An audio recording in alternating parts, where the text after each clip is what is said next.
All right, so, Oh, really? All right, so the final step of A1 is looking at your relationships.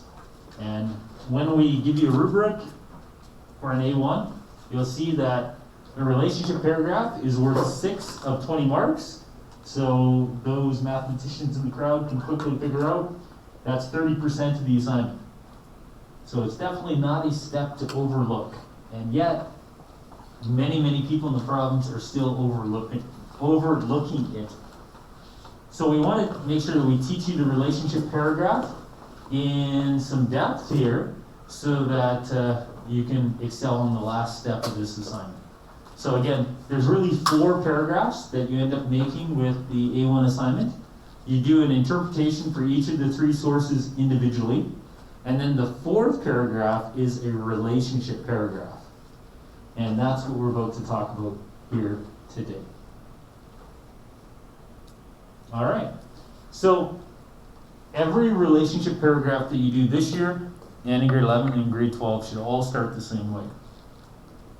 And that way is, seeing how many people are ready to take a note here, because I would think this is an important statement. That way is, you need to find an overarching theme. You need to find an overarching theme that connects all 3 sources and creates them into a set. So your first sentence of your 4th paragraph should be talking about the overarching theme. Your first sentence of your 4th paragraph, the relationship paragraph, should be talking about how the 3 sources are actually a set.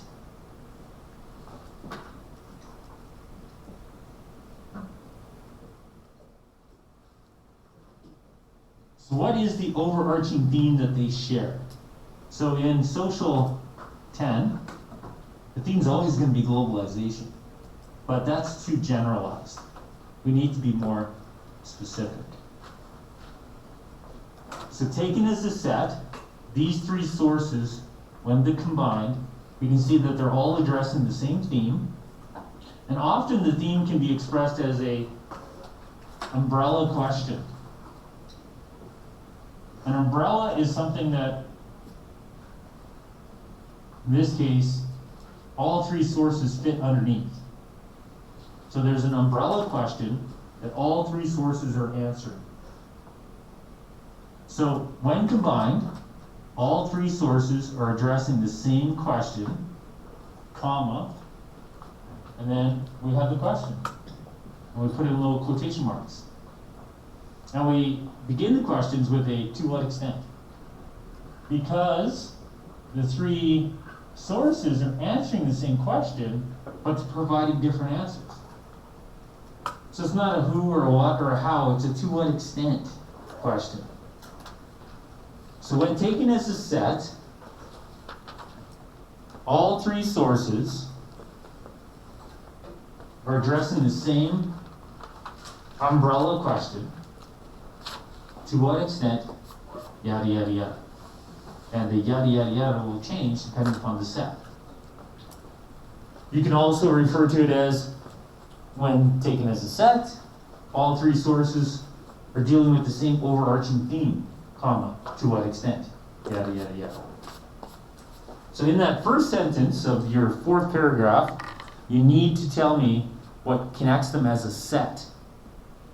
If you don't, you may end up getting 40% on that paragraph instead of 80 or 100.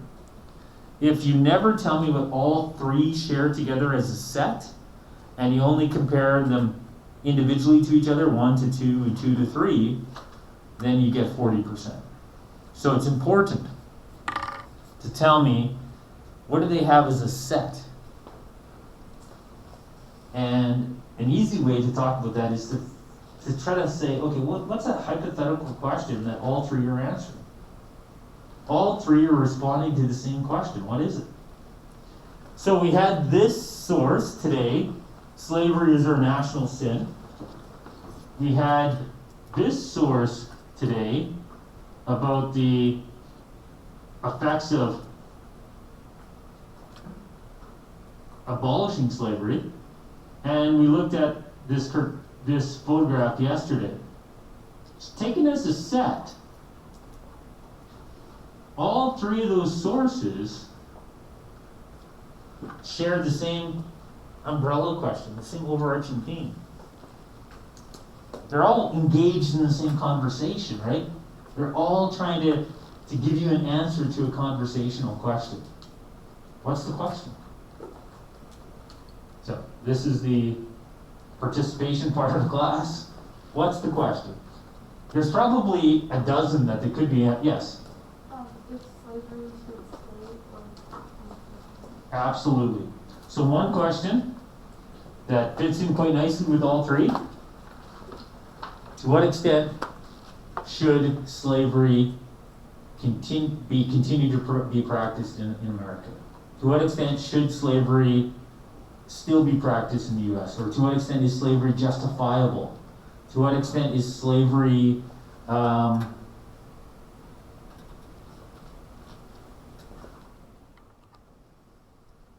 to what extent is slavery justifiable? To what extent should it continue to be practiced in the United States? To what extent should slavery be legal? These are all ways of basically twisting the same conversational question that they're all responding to. Should we have slavery, right? To what extent should America practice slavery? So that's a great one. They're all answering it. So with regards to that question, to what extent should America be practicing slavery? What does Whipping Peter think? Well, he probably thinks no, because his back is permanently scarred. To what extent does the photographer think we should have slavery? The photographer too probably thinks we should outlaw it because there's a reason they took the photo to emphasize the scarring of the back. There's a different way to take a photo of this man and to not even show the back, right? But they purposely shot the photo emphasizing the back to emphasize the whipping, that is the atrocity being committed against them. So due to the angle that the individual in the character in the photo was shot, we can infer, we can assume that the photographer also thinks that slavery is an atrocity because it's committing torturous things like whipping people, and therefore should be outlawed. So both Peter, the individual in the photo, and the person taking the photo, because of the way it was set up, the way it was framed, would be in favor of eliminating slavery.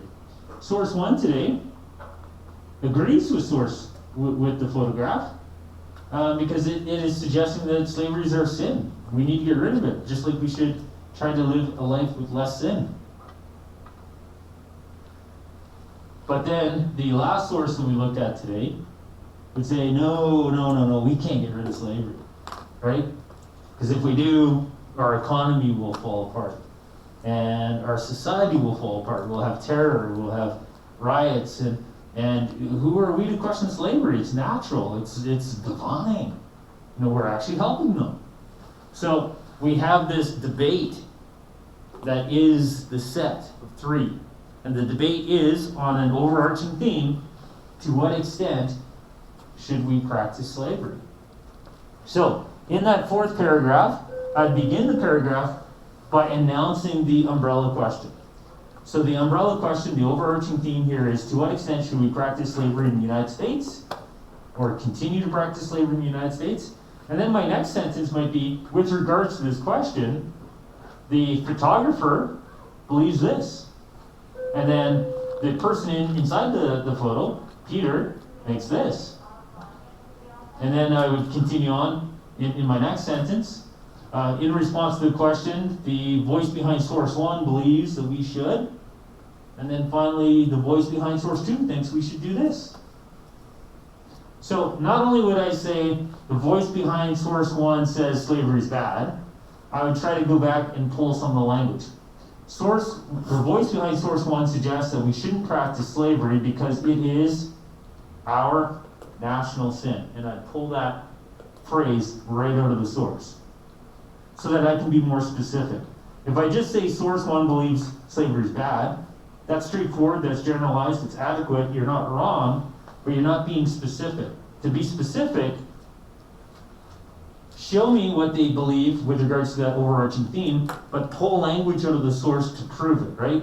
So you're reaching into the source and saying, okay, this phrase here, national sin, it shows me how they respond to that umbrella question. Or the details within the photograph. How do I know that they're opposed to slavery? By emphasizing the scarring on the back, we can infer that the photographer is opposed to the legality of slavery. They want to make slavery illegal. That in fact, that we can assume that this photograph would be part of an agenda.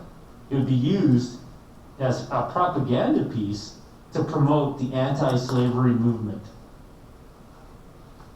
That's how you would take the umbrella question and contrast the ideological perspectives of the sources. So that's one thing you can do in the relationship paragraph. Begin it with an overarching theme. Now, there may be more than one question that they're all answering. There may be more than one. So you may be able to provide more than one overarching theme. But there may be some questions that only two of them are answering. So like the two that we looked at today, they're both looking at, to what extent is the practice of slavery defendable, biblically? To what extent does it reflect Scripture? To what extent is the practice of slavery divine? That there's nuances within source 1 today and 2 that address the religious nature of slavery.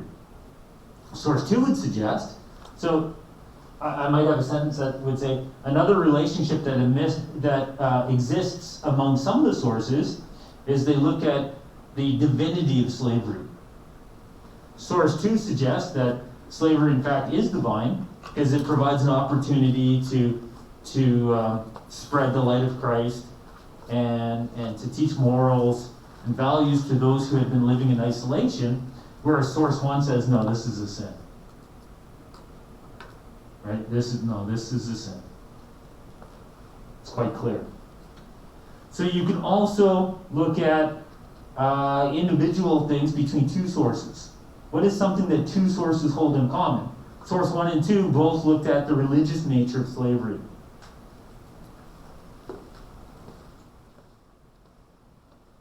Another thing that you might say, here's another commonality, is that source 1 today talked about atrocities. We exploit our brothers and commit atrocities, right? So source 1 talks about atrocities. The photograph shows the consequence of atrocities. So another relationship that exists among the three sources is that source 1 speaks of atrocities. Source 3, the photo from yesterday, showed the consequences of these atrocities. And specifically, the scarring on the back from the whipping. So another relationship that you can do, and you should do all of these, is look for big rocks in the sources and see if there's any big rocks that are in more than one source. So source 1 and 2 today both talked about sin or divinity, so we were like, oh man, there's a relationship there. We can talk about how they compare and contrast. Source 1 today talked about atrocities. The photo from yesterday that we're referring to as source 3, the photo from yesterday showed the consequence of atrocities. So there's this relationship. They're doing the same thing. One mentions it, one shows it. So there's a parallel here actually. They're not arguing against each other, but one suggests it and one is actually using the practice of these atrocities to try to campaign to end slavery. So another way to find relationships is to look for things that they might be holding in common, things that they're talking about in common. So when you do the relationship paragraph, sometimes it's good to go back to the sources themselves and just see what types of things did I highlight. So Here it's talking about, others being born to be slaves and slavery's freedom. Do I have anything up here about that? When it says that, when it speaks about the heathen from across the ocean, never has the black race of Central Africa from the dawn of history to present day attained a condition so civilized, so improved, not only physically, so their lives have physically been improved, then you can go to the photograph and say, oh, do I see evidence that his life has been improved? Is it a better life than he would have had in Africa? Other relationships you can look for after you've established ones that have, common talking points or common language. Another thing you can look for is cause and effect. Sometimes you have like a linear relationship. Because this happens, then this happens. So sometimes a relationship might be that one source is actually causes something in the other source. So for example, source 1